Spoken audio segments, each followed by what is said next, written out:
नमस्कार, मैं रुचि सिंह और आप देख रहे हैं बातें यूपी की। मैं हाजिर हूं दिन भर की 10 बड़ी खबरों के साथ। भारत और चीन के रिश्तों में धीरे धीरे सुधार के संकेत मिल रहे हैं। हाल ही में विदेश सचिव विक्रम मिस्री और चीन के उप विदेश मंत्री सुन वेइडोंग के बीच बातचीत हुई, जिसमें दोनों देश सीधी हवाई सेवाएं फिर से शुरू करने पर सहमत हुए। व्यापार, अर्थव्यवस्था और जनसंपर्क बढ़ाने जैसे मुद्दों पर भी चर्चा हुई। चीन चाहता है कि प्रधानमंत्री मोदी इस साल चीन में होने वाले SCO शिखर सम्मेलन में शामिल हो। हालांकि भारत अभी सीमा विवाद और SCO बैठक के परिणामों का इंतजार कर रहा है। दोनों देशों के राजनयिक संबंधों की 75वीं वर्षगांठ पर कई सांस्कृतिक कार्यक्रम भी होंगे। इस साल यह दोनों नेताओं की दूसरी मुलाकात थी, जिससे संबंध सुधार की दिशा दिखती है। कोरोना वायरस एक बार फिर से फैल रहा है और देश में सतर्कता की जरूरत बढ़ गई है। बुधवार तक भारत में 7,000 से ज्यादा नए मामले सामने आए हैं। विशेषज्ञों के अनुसार नया वेरिएंट तेजी से फैल रहा है, लेकिन इसकी गंभीरता कम हो सकती है। खासकर बुजुर्गों, गर्भवती महिलाओं और पहले से बीमार लोगों को ज्यादा सतर्क रहने की जरूरत है। कोरोना के सामान्य लक्षणों में बुखार, सूखी खांसी, गले में खराश, थकान और सांस लेने में दिक्कत शामिल है। डॉक्टरों की सलाह है कि हल्के लक्षणों पर घबराने की जरूरत नहीं है, लेकिन लापरवाही न बरतें। मास्क पहनें, दूरी बनाएं और हाथ धोना न भूलें। यही बचाव के सबसे प्रभावी तरीके हैं।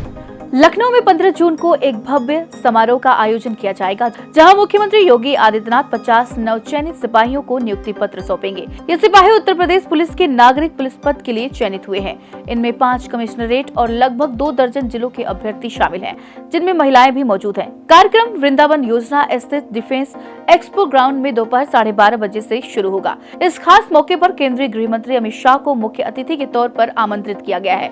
DGP मुख्यालय ने आयोजन को लेकर सभी संबंधित जिलों को आवश्यक दिशा निर्देश भेज दिए हैं। कार्यक्रम को लेकर तैयारियां जोरों पर हैं। उत्तर प्रदेश सरकार ने परिषदीय विद्यालयों में तैनात शिक्षा मित्रों को उनके मूल विद्यालय में वापसी की मंजूरी दे दी है। बेसिक शिक्षा विभाग अब जल्द ही इस प्रक्रिया की शुरुआत करेगा। उप सचिव आनंद कुमार सिंह की ओर से जारी आदेश में कहा गया है कि पहले चरण में शिक्षा मित्रों को उनके मूल विद्यालय में समायोजित किया जाएगा। शिक्षा मित्रों को उम्मीद है कि गर्मी की छुट्टियों में ही इस फैसले का लाभ मिलेगा। प्राथमिक शिक्षा मित्र संघ के प्रदेश महामंत्री सुशील यादव ने बताया कि कई शिक्षा मित्रों को 80 से 100 किलोमीटर दूर के ब्लॉकों में भेजा गया था, जिससे उन्हें काफी कठिनाई हो रही थी। अब उन्हें अपनी ग्राम सभा स्थित विद्यालयों में लौटने का अवसर मिलेगा। उत्तर प्रदेश में भीषण गर्मी को देखते हुए बेसिक स्कूलों की छुट्टियां अब 30 जून तक बढ़ा दी गई है। पहले स्कूल 16 जून को खुलने वाले थे, लेकिन अब छात्र 1 जुलाई से ही स्कूल आएंगे।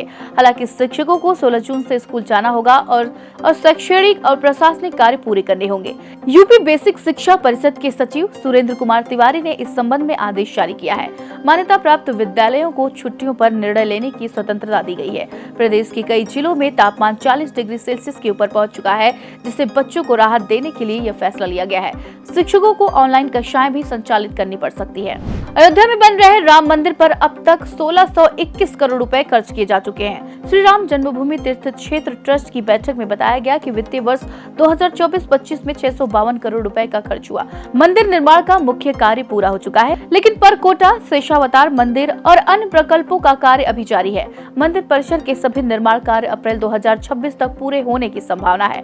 ट्रस्ट का अनुमान है कि कुल खर्च 2000 करोड़ रुपए तक पहुंचेगा। मार्च से मई 2025 के बीच ट्रस्ट ने अयोध्या में लगभग 10,433 वर्ग फीट जमीन 1.55 करोड़ रुपए में खरीदी है। संग्रहालय, विश्रामालय और ट्रस्ट कार्यालय का निर्माण कार्य भी प्रगति पर है। उत्तर प्रदेश में गर्मी के साथ बिजली संकट भी गहराता जा रहा है। प्रदेश में बिजली की मांग 31,400 मेगावाट के पार पहुंच चुकी है, लेकिन आपूर्ति घटने से शहरों में ट्रिपिंग और लो वोल्टेज, वहीं गांव में तय रोस्टर से भी कम बिजली दी जा रही है। ग्रामीण क्षेत्रों में ट्रांसफार्मर जलने की कई शिकायतें सामने आई हैं, जिन्हें बदलने में कई दिन लग रहे हैं। इससे न केवल आम जनजीवन प्रभावित है, बल्कि खेती और छोटे उद्योग भी ठप हो रहे हैं। बिजली कटौती के विरोध में कई जगह उपकेंद्र घेराव और प्रदर्शन हो रहे हैं। अभियंताओं के अनुसार ट्रांसफार्मर ओवरलोड होने से फीडरवार कटौती की जा रही है, ताकि उपकरण सुरक्षित रहे।